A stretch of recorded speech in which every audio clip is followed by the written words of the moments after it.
இயேசு சொன்னார், நானும் பிதாவும் ஒன்றா இருக்கிறோம் என்று. நல்லா கவனிக்கிறோம், கொஞ்சம் பேர் தான் இருக்கிறோம்.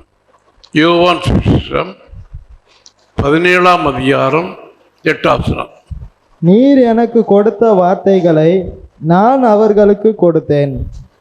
நீர் எனக்கு கொடுத்த வார்த்தைகளை நான் கொடுத்தேன்.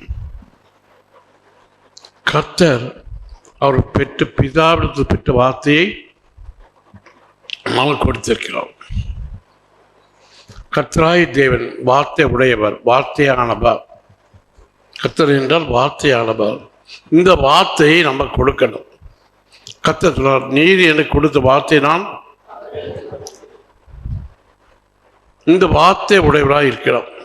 கர்த்தர் வார்த்தை உடைய தீர்க்கதரிசி இருக்கிறது என்று பார்க்கிறதுக்காக தீர்க்கதரிசி அனுப்புவார். எப்படி இருக்கணும் ஆட்கள் விசுவாசிகள்? கர்த்தருடைய வார்த்தை உடையவராக இருக்கிறோம். அதுதான் விசுவாசம். மற்ற சபை போல அல்ல. மற்ற சபையில் கண்ணா அப்படின்னான்னு பாட்டு போடுவாங்க, அதில் இல்லை. நீர் எனக்கு கொடுத்த வார்த்தை நான் கொடுத்தேன். 4ஆம் சங்கீதம் 3ஆம் வசனம். தாவீதுக்கு கர்த்தர் வார்த்தை கிடைச்சிருக்கு. பக்தி உள்ளவனை கர்த்தர் தமக்காக தெரிந்து கொண்டார் என்று அறியுங்கள். நான் கர்த்தரை நோக்கி கூப்பிடுகையில் அவர் கேட்பார். யாருடைய சங்கீதம் இது? தாவீதின் சங்கீதம். தாவீதின் சங்கீதம். தாவீதின் ஜெபத்தை கர்த்தர் கேட்டார். தாவீதுக்குள்ள பக்தி, உண்மையான பக்தி. அந்த தாவீது என்ன சொல்றாரு? நான் கர்த்தரை நோக்கி கூப்பிடுகையில் அவர் கேட்பார். நான் கர்த்தரை நோக்கி கூப்பிடுறேன், அவர் என் ஜெபத்தை கேட்பார். அவர் நம்முடைய ஜெபத்தை கேட்கறது யாரு? அவர் ஒரு அர்த்தம் பாவம் இல்லாதவர், நீதி செய்கிறவர். அவர் அங்கு நம்ம ஜெபத்தை கேட்பார். அப்போ இந்த வார்த்தை யார் கையில் ஒப்படைப்பார்? நம்முடைய கையில் ஒப்படைச்சிருந்தார். ஆனால் நம்முடைய ஜெபம் என்ன செய்யணும்? கர்த்தருக்கு போய் எட்டணும். உன் ஜெபமும் உன் தான தர்மமும் என் சன்னிலிருந்து எட்டியிருக்கிறது என்று கர்த்தர் யாரை பார்த்து சொன்னார்? கொர்நேலிய வீட்டின் ஜெபம் பிரஜாதியா. கர்த்தர் எந்த ஜாதியும் பார்க்க மாட்டார். அவன் ஜெபம், அவனுடைய தான தர்மம் இதில் கர்த்தர் கேட்டார். அதனால நம்மை போல பரிசுத்தாவி பெற்றவர்கள் இவர்களுக்கு தண்ணீரை விளக்கலாமா என்று சொன்னாங்களா? சொன்னாங்க. இந்த கொர்நேலிய குடும்பம் எப்படி ஞானத்தான் எடுத்தது? இருக்கா? அப்போஸ்தலர் 10ஆம் அதிகாரம் 48ஆம் வசனம். கர்த்தருடைய நாமத்தினாலே அவர்களுக்கு ஞானஸ்தானம் கொடுக்கும்படி கட்டளையிட்டார். யாரு? பேதுரு. பேதுரு இது அறிந்துட்டான். இவர்கள் தண்ணீரை விளக்கக்கூடாது. கர்த்தருடைய நாமத்தினாலே அவர்களுக்கு ஞானஸ்தானம் எடுக்கும்போது எப்போ? எத்தனை மணி? பகலா ராத்திரியா? பிடிஞ்சு எடுத்தாங்களா? ராத்திரியே எடுத்துட்டாங்களா? அந்நேரத்தில் தானே எடுத்தாங்களா? ஒன்றும் சொல்ல முடியுங்க. எப்போ எடுத்தாங்க? அந்த ராத்திரியிலே எடுத்துட்டாங்க. கொர்நேலிய குடும்பம் பகல் 9 மணிக்கு எடுக்கல, அந்த ராத்திரியிலேயே எடுத்தாங்க. கர்த்தர் சத்தம் அவர் கேட்டார். இவ்வளவு வார்த்தை ஒப்படைத்தார். கர்த்தர் வார்த்தை ஒப்பு உடைக்கப்பட்டவன் உடனே ஞானஸ்தானம் எடுக்கணும். இவன் தான் விசுவாசி. இவன் கர்த்தர் வாயாக இருப்பார். அப்படி வளர்ந்தால்தான் கர்த்தர் நம் பட்டத்தில் இருக்காவிட்டால் மனுஷர் நம்மை விழுங்கியிருப்பார்கள். கர்த்ததாமே நம் பக்கத்தில் இருக்கணும். ஒருவனும் விழுங்க முடியாமல் சிங்கம் முதற்கொண்டு விழுங்கல தாவீதை. ஜீவனுடைய தேவனுடைய தாசனே நேபுகாத்நேச்சார் அவன் தூக்கம் வரல. சிங்கத்தின் நடுவில் விழுந்தவனுக்கு தூக்கம் வருது. உன்னை சிங்கங்கள் பாய்க்க தப்பிக்க வல்லவராக இருந்தாரா? தப்பித்தார். கர்த்தர் ஜெபத்தை அவர் கேட்டார். சிங்கங்கள் வாயை கர்த்தர் அடைத்து போட்டார்.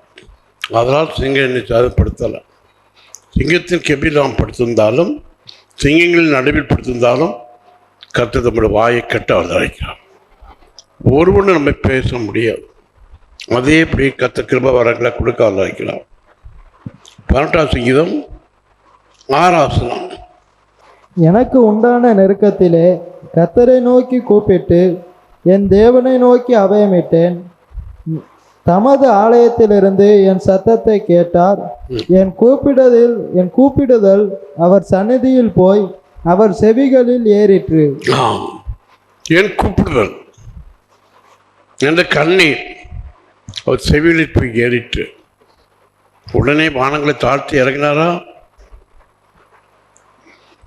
நம்முடைய ஜெபம் அவர் போய் எட்டணும். உடனே அவர் தாழ்த்தி இறங்குவார். இதே போல பேதுரு கையில் கர்த்தர் வார்த்தையை கொடுத்தார். பேதுரு பேசுகிற வேளையில் கொர்நேலியுடைய குடும்பத்தை கர்த்தர் ஆசீர்வதித்தார். கொர்நேலியுடைய ஜெபம் கேட்கப்பட்டதா? இதுவரையும் கர்த்தரை ஆராய்க்கிறவன் ஜெபம் பண்ணல. கொர்நேலியின் உள்ளம் கர்த்தர் தெரிஞ்சிட்டு அவன் கர்த்தரோகி ஜெபம் பண்றான். அன்னைக்கு தான் ஜெபம் பண்றான். கொர்நேலியின் ஜெபம் கேட்கப்பட்ட உடனே கர்த்தர் பேசாம இருந்தாரா? யூதாவின் ஜெபத்தை கேட்கிறவர் கொர்நேலியின் ஜெபத்தை கேட்டார். கொர்நேலி வீட்டை கர்த்தர் அபிஷேகம் பண்ணார். அந்நேரமே ஞானசானம் எடுத்தார்கள். கர்த்தர் வார்த்தை இவர்களை எட்டிட்டானால் கண்டிப்பாக கர்த்தருக்கு என்று பொருத்தனை பண்ணுவார்கள். கர்த்தருக்கென்று விடணும். என் 6 வருஷம் சர்வீஸை கர்த்தருக்கென்று விட்டுட்டாங்க. இந்த ஓடித்து வந்தேன். டிப்டி கலெக்டர் நம்ம பேக்கலாம். டிப்டி கலெக்டர் பண்ணாலும் 1 லட்சம் ரூபாய் சம்பளம் கிடைக்கும். சம்பளம் வேண்டான்ட்டேன். 1 லட்சம் மாதம். கர்த்தருடைய சாட்சியாக இருக்கணும். உன்னோட ஜெபம் கேட்கப்படும். உன் ஜெபம் கேட்கப்பட்டதா? கொர்நேலியின் ஜெபம் கேட்கப்பட்டது. தான தர்மமும் கேட்கப்பட்டது. எல்லாம் கேட்கப்படும். நினைப்புண்டாயிட்டது. இந்த கொர்நேலி குடும்பத்தை கத்திரிட்டார். பேதுருக்கு இந்த ஜெபம் கேட்கப்பட்டது. கையை வைத்தல. ரொம்ப அதிகாரம் 40 வசனம். அப்போஸ்தலர் 9 அதிகாரம் 40 வசனம். பேதுரு எல்லாரையும் வெளியே போகச் செய்து முழங்கார் படியிட்டு ஜெபம் பண்ணி பிரேதத்தின் புறமாய் திரும்பி, தபீத்தாளே எழுந்திரு என்றான். அப்பொழுது அவள் தன் கண்களை திறந்து பேதுருவை பார்த்து உட்கார்ந்தாள். பேதுரு கர்த்தர் வார்த்தை கேட்டான். இவங்க கையில கர்த்தர் வார்த்தை ஒப்படைச்சாள். கர்த்தர் வார்த்தை கிடைச்சவர்கள் கையை வைத்துன்னு சொல்லல. பேதுக்கு அந்த வார்த்தை கிடைச்சிட்டு அந்த வார்த்தை கிடைக்கப்பட்ட பேதுரு தபித்தாளே எழுந்துரு என்று நான் உனக்கு சொல்கிறேன் என்று சொன்னா அவர் தபித்தா என்னாச்சு? எந்திரிச்சாளா? யாரை நோக்கி உட்கார்ந்தா? பேதுரு பற்றி உட்கார்ந்தாளா? பேதுரு பக்கத்துல சத்தம் வந்துட்டு என்னை எழுப்பிட்டு பேதுரு நோக்கி பார்த்து உட்கார்ந்தான். இதே போல மறுத்திருந்தாலும் எங்கிருந்து சத்தம் வந்தது இந்த அறியக்கூடிய சக்தி உண்டாகும். இந்த சக்தி பேதுருக்கு கிடைச்சிட்டு.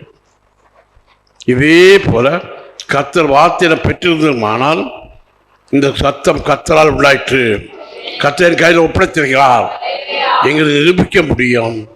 தபித்தாளே எழுந்துரு என்று நான் உனக்கு சொல்ல முடியும். கர்த்திக்கிற சிங்கம் போல சத்தம் உனக்கு உண்டாகும். எல்லாம் பயப்படுவாங்களா? சிங்கம் கர்த்தித்தால் எல்லாம் பயம் உண்டாகுமா? இதே போல வரும். தபித்தால் எழுந்துச்சு. வேற யாரும் எந்திக்கல. அந்த வார்த்தை பேதருக்கு வந்திருக்கு. பேதருக்கு வார்த்தை கிடைச்சும் சும்மா இருக்கல, மருத்துவனை பார்த்தா சபித்தாள். எல்லாரும் கண்ணீர் விடுறாங்க, எல்லாரும் கண்ணீர் விடுறாங்க. எதுக்காக? அவள் மூலம் தான் பிழைச்ச ஐயா, பிழைப்பெல்லாம் உண்டாக்குற அவள் தான் வந்து கண்ணீர் விடுறாங்க. இவளுக்கு ஜபத்தை கேட்டு இவள் கண்ணீரை ஆறுதப்படுவதற்காக கர்த்தர் ஜபித்து அனுப்பினான். அப்போ கர்த்தர் வார்த்தை கிடைத்தவள் மூலம் கண்ணீரை மாற்ற வல்ல வைக்கிறான். கர்த்தர் தாமே நம்ம கண்ணீர் யாவை துடைப்பா. கர்த்தர் வார்த்தை கிடைச்சால் அவன் மூலம் கண்ணீர் ஆற்றப்படும். இந்த பொறுப்பை நம்ம கையில் ஒப்படைக்கிறார். அப்போஸ்தலர் புத்தகம் 9:43. பின்பு அவன் யோப்பா பட்டணத்திலே தோல் பதனிடுகிறவனாகிய சீமோன் என்னும் ஒருவனிடத்தில் அநேக நாள் தங்கியிருந்தான். யாரு அநேக நாள் தங்கியிருந்தாலும்? இந்த பேதுரு எங்க தங்கியிருக்காரு? தோல் பதனிடுகிறவனாகிய சீமோன் என்ன பேர் உள்ள வீட்டில் தங்கியிருக்கார். தங்கியிருந்தானா? அப்ப என்ன வாசனை வீசிட்டு? தோல் 17 வீட்டில் என்ன வாசனை வீசும்? தோல் மணக்கமா? துர்நாற்று அடைக்கும். தோல் ஊறப்படுற இடம் பார்த்துருக்கீங்களா? தோல் ஊறப்படுற இடத்துக்கு போயிருக்கீங்களா? என்னம்மா பார்த்து இல்லையோ? நான் போயிருக்கேன். அங்கே ஊறப்படுறான்னா அங்கே அடிக்கும், பயங்கர வாடை அடிக்கும், தோல் நாத்தம். இந்த ஆட்டு தோலை வாங்கி ஊற வைப்பாங்களே, பிறகு சிரட்டையை வச்சு வடிப்பாங்க, அந்த மூடியெல்லாம் போகணும். பாராஜி பார்த்துருக்கா? பார்க்கல, பயங்கர வாடை இருக்கும். ஆனால் யூதர்களுக்கு இது அடிக்கும், இந்த துர்நாற்றம். பேருக்கு அடிக்கும். அநேக நாள் தங்கியிருந்தாலும் நீ சாப்பிட முடியாது கிடந்தானா? ஒரு நாளாக சாப்பிட வந்தானா? இல்லை, எல்லாம் சாப்பிடுவான், நல்லா தூங்குவான். பேருக்கு அடிக்கல. யாருக்கு அடிக்கு? இது எழுது யார்? யூதர். இந்த யூதருக்கு நாட்டை அடிக்கும்னு எழுதியிருக்கான். அவன் நாட்டை அடிக்குது. ஆனால் பேருக்கு அடிக்கலையே. பேது மூலம் ஜீவவாசனை வீசிட்டா. எந்த நாட்டத்தையும் ஜீவவாசனை மாற்றக்கூடிய கிருபையை கர்த்தர் கொடுத்திருக்க. ஹல்லேலூயா. எந்த நாட்டம் பிடிச்சிருந்த இடமானாலும் அவன் மூலம் துர்நாற்றத்தை மாற்றி ஜீவவாசனை வீசும்படிக்காக, கர்த்தரை உயர்த்தும்படிக்காக கர்த்தர் கிருபை கொடுக்க இருக்கிறார். ஹல்லேலூயா. இதுதான் கர்த்தர். எந்த நாட்டத்தையும் இப்போ கல்லை புரட்டி போடுங்கள் சொன்னாரா? இப்பொழுது நாருமே என்று யார் சொன்னான்? மாத்தாள். அவதான் இயேசு ஏற்றுக்கொண்டவள். அவதான் நாருமே என்று கல்லை புரட்டானையா.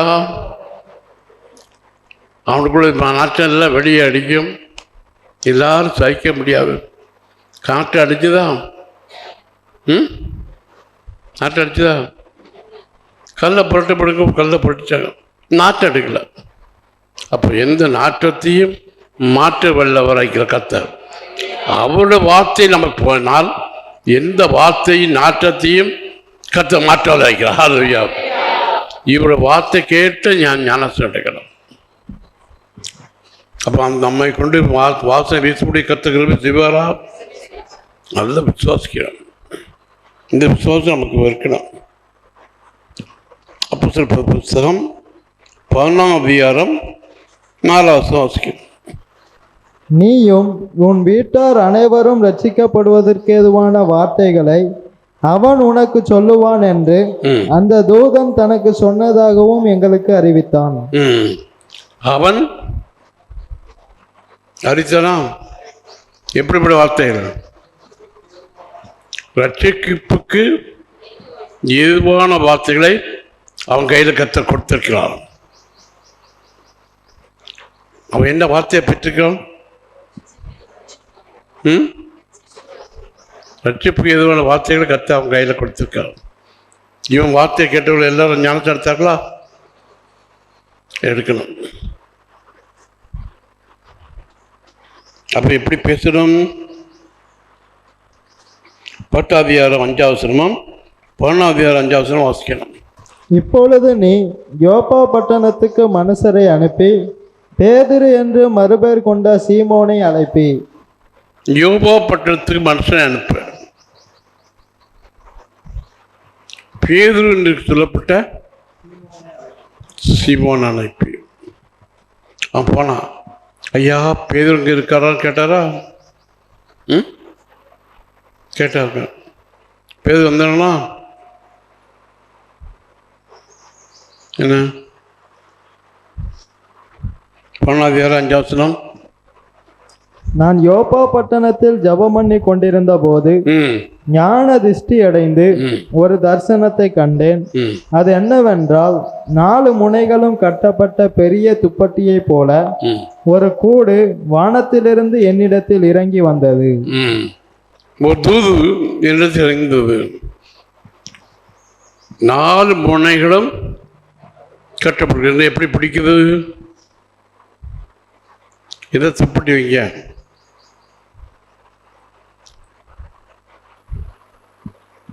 நாலு மூணு உண்டு. 1 2 3 4 கட்டியாச்சா? ஒரு கூடை மாதிரி ஆயிட்டா? இதில் ஊரும் பிராணிகள், ஆகாயத்து பறவைகள், காட்டு மிருகங்கள், காட்டு மிருகங்கள், 4 கால் ஜீவன்கள், 4 ஜீவன்கள் எல்லாம் இருக்கு. இதெல்லாம் அசுத்தமானது என்று பேதுரு சொல்றார். அப்பொழுது சத்தத்தை உண்டாக்குறார். பேதுருவே அடித்து புசி என்று 3 தடவை உண்டாயிட்டு. பேதுரு ஒரு நாள் இப்படி சாப்பிட்டுட்டு இல்லை. 3 பிராணி, உலகத்தோடு ஒட்டி வாழ்கிறவர்கள், காட்டு மிருகங்கள், அப்புறம் ஆகாயத்து பிறகு சாத்தான், அப்புறம் 4 கால் மிருகங்கள். மனுஷர்கள் 2 கால் தான், இதுக்கு 4 கால் மிருகம். இந்த மிருகத்து சுபாவம்ல 4 இது இருக்கு. இந்த மிருகத்தை சாப்பிடல. இப்போ கறிக்கடைக்கு போனால் ஆட்டுக்கால் வேணுமா மாட்டுக்கால் வேணுமா கேட்பான். இந்த காலுக்கு இஷ்டம் சூர்யாவுக்கு ஆட்டுக்கால், மாட்டுக்கால் இஷ்டம் திங்க மாட்டாங்க. எல்லா காலம் அங்கே இருக்கு. எல்லாத்தையும் ஊறப்பட்டு வச்சிருக்காங்க. நாட்டடுக்க இதை அடித்து சாப்பிடுங்கிறார். அடித்து புசிக்கணும். நீ அடிக்கிற அடியில் உன் வார்த்தை கேட்டு எல்லாம் சாகணும், மறிக்கணும்.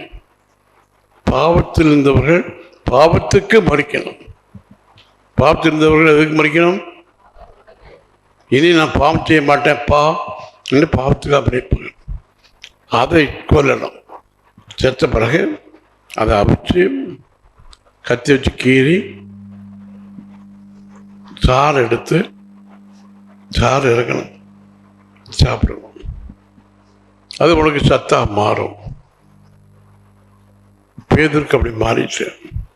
இந்த வார்த்தையை பெற்ற பேதுரு வார்த்தை பேச பேச பேதுரு பட்டே கருக்கு பல கருத்துட்டா பல நல்ல பலம் உண்டாயிட்டா. பேதுருக்கு பலம் உண்டாயிட்டா. மருத்துவரை எழுப்பினான். தபித்தாளே எழுதுரு என்று பேதுரு சொல்லக்கூடிய அளவுக்கு தைரியம் உண்டாயிட்டா. இதே போல நமக்கு உண்டாகும். ஹல்லேலூயா.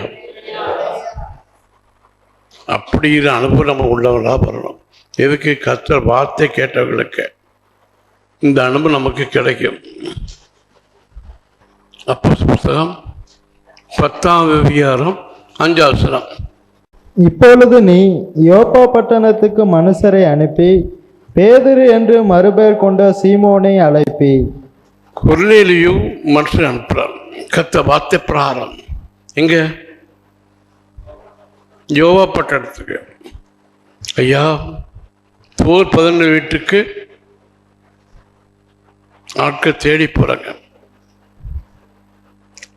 அங்க பணத்தை யூதர்கள் அங்கும் எப்படி இருக்காங்க, நாட்டை தாங்க முடியலன்னா பேர் நினைச்சாரு தூங்கிட்டு இருக்காரு, ஜெபம் பண்ணிட்டு இருக்காரு. ஐயா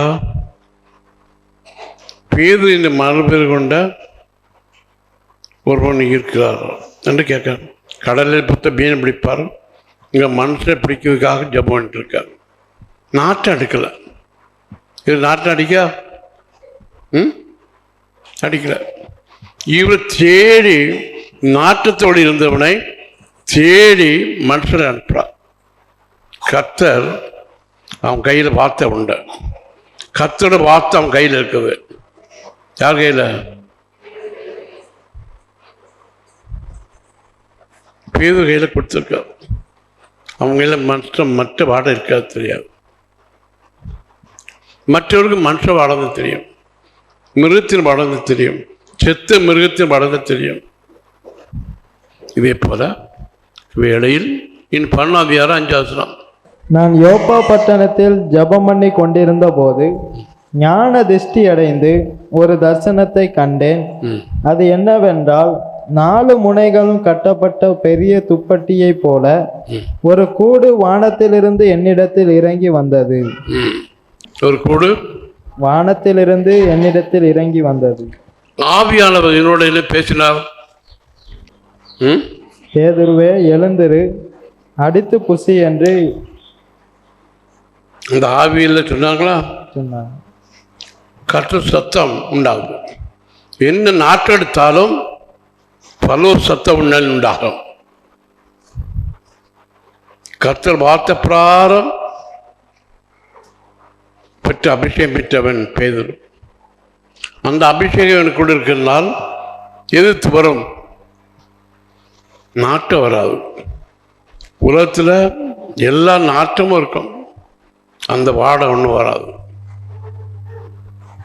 நலமானதே தான் எடுப்பான், தீங்கான காரியங்கள் ஒன்றும் எடுக்க மாட்டான். கர்த்தர் வார்த்தை உடையவெல்லாம் வரணும். கர்த்தர் வார்த்தை உடையவனானால் அவன் என்ன நாட்டை அடிக்கும்.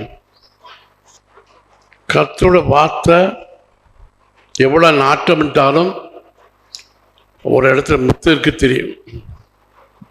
முத்து இருந்தால் மின்னதா அந்த முத்தை எடுக்கிறான். எல்லா நாட்டத்தோடு கிடக்குனாலும் முத்து இருக்கிற இடம் தன்னால் தெரியணும். கர்த்தர் நம்ம கையில் வார்த்தை இருந்தால் அந்த வார்த்தை உடைய பார்த்தா தெரியும்.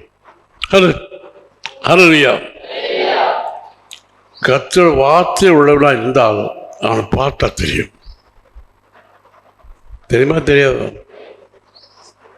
இது வச்சுட்டாங்க. அவருக்கு 16 நாள் தான் ஆச்சு மகனை இறக்கத்தை கொடுக்க. ஒரு வயசான தாத்தா இருப்பாரியா, அவர் சொல்லிட்டு இருக்காரு. அவர் அசைய மாட்டாரு, நீங்கள் தைரியமாக பேசணும். ஆனால் கத்தாரு அவரோட வார்த்தையில் முத்து இருக்குது எனக்கு தெரிஞ்சிட்டு கத்தர் கொடுத்தார்.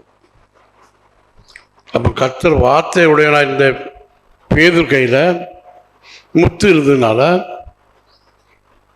இவங்க கையில் கிடச்சிட்டா யாவது கிடச்சது ஒன்றும் சொல்லணும். அந்த வீடு முழுவதும் பேதுரு வார்த்தை மூலம் ஆவியானவர் இறங்கிட்டாரா? முதலில் ஆவியானவர் இறங்கின இடங்க மனுஷர்கள் எவ்வளவு நாட்டம் எடுக்குன்னு சொன்னாலும், இப்பொழுது நாருமே என்று மனுஷர் சொன்னாலும் அந்த இடத்துல ஜீவவாசனை வீசி முடிக்க கர்த்தர் கிருபை செய்தாரா? இந்த கர்த்தர் வார்த்தை உடையவராக இருந்தால் நம் மூலம் வாசனை வீசும்படிய கற்றுக்கிட்டு வச்சு வைக்கலாம். வல்லமை உண்டாகும். வல்லமை அனைவரும் உணர்வார்கள். அப்படி நம் மூலம் என்ன உணரணும்? தேவனுடைய வல்லமை உணரணும். கர்த்தர் வகையில் வார்த்தை கொடுக்க காரணம் நம் மூலம் கர்த்தர் நாம் மயப்படணும். கர்த்தர் ஜீவிக்கிறார், இயேசு ஜீவிக்கிறார். கண்டிப்பாக என்னை எழுப்புவார், என்னை ஓய்ப்பேற்பார், என்னை கொண்டு அனைவரும் விடுதலை உண்டாகும் என்று விளங்கும். இருக்கு கண்டிப்பாக கர்த்தர் மூலம் இருக்கிறார்கள் என்று விளங்கும். ஜீவவாசல் வீசும். எந்த துர்நாற்றத்தையும் எடுக்கும்படி கர்த்தர். நீ செய்த பலகாரமும் நல்லா இருக்கும். அவர்கள் செய்த பலகாரமும் எப்படி இருக்கும்? நல்லா இருக்கும். அவள் கைக்கு ஒரு ருசி கொடுப்பார், இல்லைன்னா கைக்கு வாய்க்காது. இந்த கைக்கு ருசி கொடுத்தால் கை வாய்க்கணும். இந்த கைக்கு ஒரு வல்லம் உண்டு. எடுத்து போட்டாலும் நீ உப்பு எடுத்து போட்டாலும் நிதானமாக போட தெரியும். இது இவனுக்கு தெரியும், இவனை அறியாமல் போடுவான். நான் கொஞ்சம் போட்டேன், அது உப்பு ஆயிடுச்சு சொல்ல மாட்டாங்க.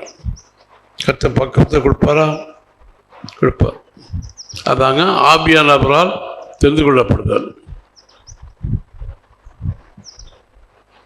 107ஆம் சங்கீதம் 20ஆம் வசனம். அவர் தமது வசனத்தை அனுப்பி அவர்களை குணமாக்கி அவர்களை அழிவுக்கு தப்புவிக்கிறார். இதுக்காக கர்த்தர் வார்த்தை நமக்கு கொடுக்க காரணம் என்ன?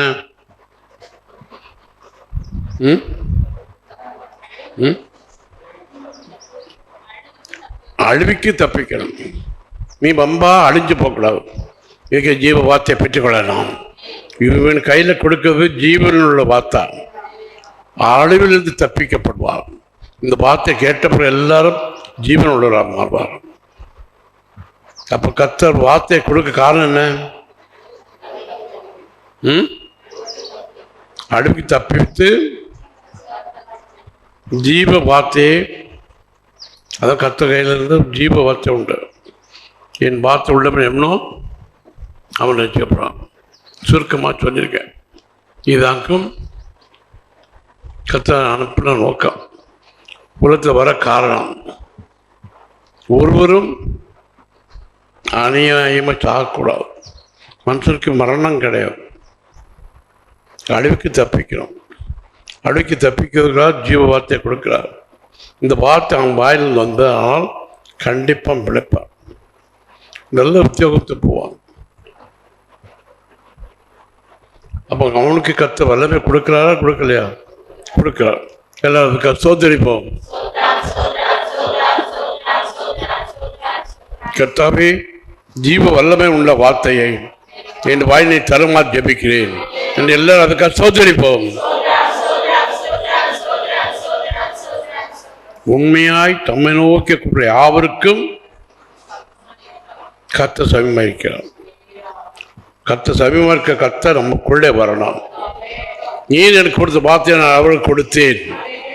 கர்த்தாவே, உங்களோட வார்த்தை எனக்கு வந்திருக்கிறது கர்த்தாவே, எனக்கு கிடைச்சிருக்கு கர்த்தாவே என்று சாட்சி உடையவர்களால் நான் இருக்க வேணுமே. அதுக்காக என்பதுக்காக எல்லாருக்கும் சோதரிப்போம். இந்த வார்த்தை உடைய கர்த்தர் இறையாதே கடல் அலையை பார்த்து சொன்னான். இந்த அலை இந்த வார்த்தையை கேட்டுட்டு ஜீவ வார்த்தை உடையவர் வார்த்தையாளவர் கர்த்தர் வார்த்தையை கேட்ட உடனே நானும் பீதாவும் ஒன்றா இருக்கிறோம். எங்களை வார்த்தையை கர்த்தர் கேட்ட உடனே கர்த்தர் வார்த்தை உடையவராக இருக்கிறார் என்று கடலால் சத்தம் போடலாம், அமைதியாயிற்று. இதே போல கர்த்தர் எந்த சாட்சி இருந்தாலும் சரி, நீ போய் ஜெபம் ஆனால் அவன் அமைதியாகுவான். இனி கொந்தளிக்காது. கர்த்தர் மக்கள் நம்மோடு இருக்கிறார் என்பதை நிரூபிக்க வல்லாக்கிறார் என்பதை எல்லாரும் கர்த்தர் சோதரிப்போம். கர்த்தாவே, நீரே பெரியவா, நீரே எங்களோடு இருக்கிறீர் என்பதை நிரூபிக்க வேண்டுமே என்பதை எல்லாரும் கர்த்தர் சோதரிப்போம். கர்த்தாவே, உங்களை வார்த்தை பிரகாரம் எங்கள் நடப்பதற்காக ஜெபிக்கிறோம். நீரே எங்களோடு இருக்கிறீர் என்று உங்களை வார்த்தை மூலம் எங்களோடு இருந்து பேச வேண்டுமா ஜெபிக்கிறோம். இயேசுவின் இன்ப நாமத்தினால் பிதாவே ஆமென். என் ஆத்மாவே கர்த்தரை ஸ்தோத்திரி, என் முழுவதுமே என் பரிசுத்த நாமத்தை ஸ்தோத்திரி. என் ஆத்மாவே கர்த்தரை ஸ்தோத்திரி, அவற்றை சகல மறாதே. ஆமென்.